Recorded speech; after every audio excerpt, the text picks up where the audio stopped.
in New York. Walter Isaacson replacing the internet, having a real role in an active war, like in our internet generation in Ukraine.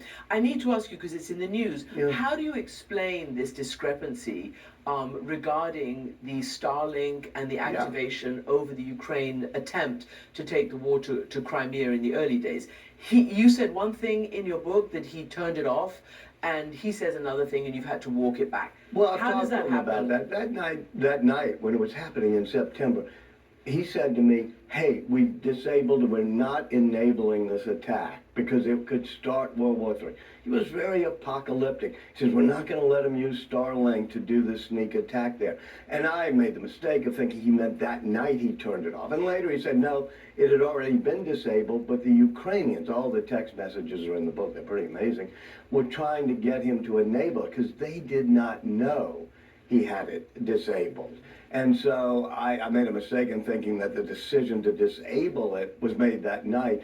It had been made before then. It's called geofencing.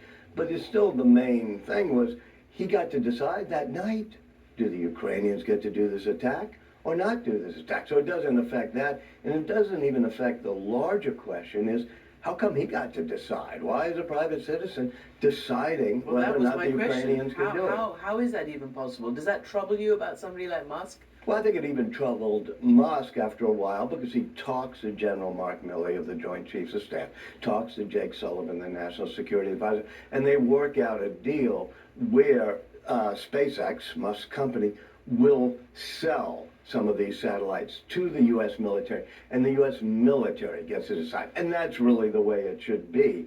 But there's a larger question here, which is how come when the Russians attack Ukraine, all of the U.S. military satellites, Viasat, everybody else doing communications gets knocked out, and the only person in the world who has a communication system that can work is Musk, and it's still the case. And part of the reason is we don't build these things as well as we should. So that's a lesson for American technology and business. Absolutely. And science. NASA, the defense agencies, they should not have to depend on one company. Do you know that all communications, big communication satellite, even for our intelligence agencies that have to go into high Earth orbit, they're done by SpaceX. They launch it because NASA and Boeing have become somewhat sclerotic.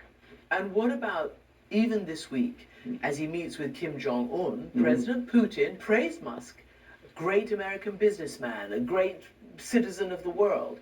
Does that bother Musk that this, act of imperialistic aggression, as it's being described, he's talking to the aggressors and maybe getting a little bit of context for his Starlink availability from what the Russians say, this idea of starting World War III.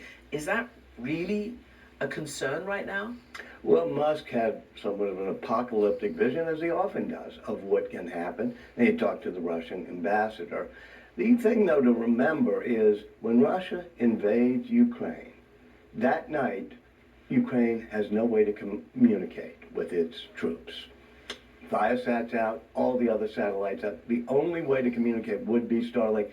And Musk rushes hundreds and then thousands of Starlink terminals over there for free as a donation. So he's supporting the Ukrainians, but at a certain point he says to me, how did I get into this war? I didn't mean for this to be used for offensive purposes.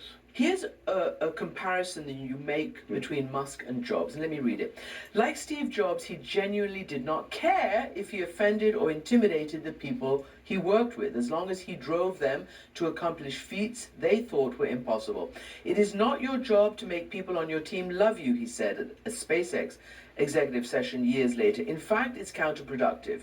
Okay, so I get that, but the sort of companion question about that is, there was a discriminatory sort of working conditions at the Tesla factory, right, in Fremont. It went to court.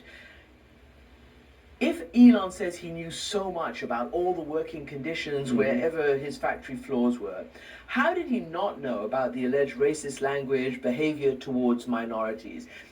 Is it fair to say his focus was only on that quote, like production, and not on the people and the quality of the working environment? Absolutely. I mean, Musk focuses so much on production, getting things done fast, and he doesn't focus on having a nurturing or careful or nice working environment. That was true at Tesla. That's why he gets sued. That was true at Twitter when he takes it over. He says, everybody's talking about psychological safety and sweetness.